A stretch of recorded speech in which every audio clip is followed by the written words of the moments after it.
அபிஷேக் அடிச்சு பொளந்துட்டு இருந்தாங்கிற குஷியில ஒரு வீடியோவ தட்டி விட்டேன். தட்டி விட்டதுக்கப்புறம் எஸ்ஆர்எச்சோட பேட்ஸ்மேன் எல்லாம் ஒவ்வொருத்தனா காலமாக ஆரம்பிச்சுட்டான். இத நம்ம சிஎஸ்கே பாய்ஸ் கேட்ச் பண்ணி நேரா டிஎம் பக்கம் வந்து கழுவி கழுவி ஊத்துறானுங்க.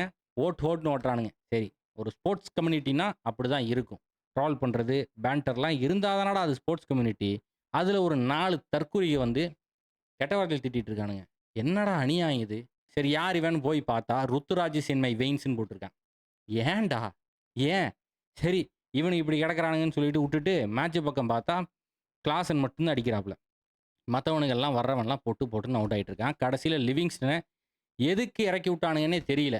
நமக்கு ஒரே பதட்டமாயி போச்சு. ஹைவே பிட்ச் வந்தானுங்கன்னா அடிச்சு பொளந்துருவானுங்க. அதுதான் நடக்குது. ஆயுஷ் மாத்திரைய வந்து வெடிச்சு வீச ஆரம்பிச்சுட்டான். ஆனா அன்பார்ச்சுனேட்லி அவனுக்கு ஒரு இன்ஜுரி ஆயி போச்சு. அந்த காரணத்தினால வேண்டா வெறுப்பா ஒரு ஷாட் அடிச்சு அவுட் ஆயிட்டான். அது ஒரு பக்கம் இருக்கட்டும். அதுக்கப்புறமும் 10 ஓவர் வரைக்கும் ஃபுல் வெற்றி வாய்ப்பு சிஎஸ்கே கிட்ட தான் இருக்கு. எஸ்ஆர்எச்னால ஜெயிக்கவே முடியாது. வாழ்க்கைங்கிறது ஒரு வட்டம்டா. தோக்கிறவன் ஜெயிப்பான், ஜெயிக்கிறவன் தோப்பாங்கிற மாரி. இந்த மேட்ச்ச ஜெயிச்சு போட்டோம். மேட்டர் என்னன்னா சிஎஸ்கேக்கு எகெயின்ஸ்டா 180க்கு மேல அடிச்சா வெற்றி. எந்த டீமா இருந்தாலும் சரி, எவ்வளோ கேவலமான பவுலிங் லைனப்பா இருந்தாலும் சரி, வெற்றி உறுதி.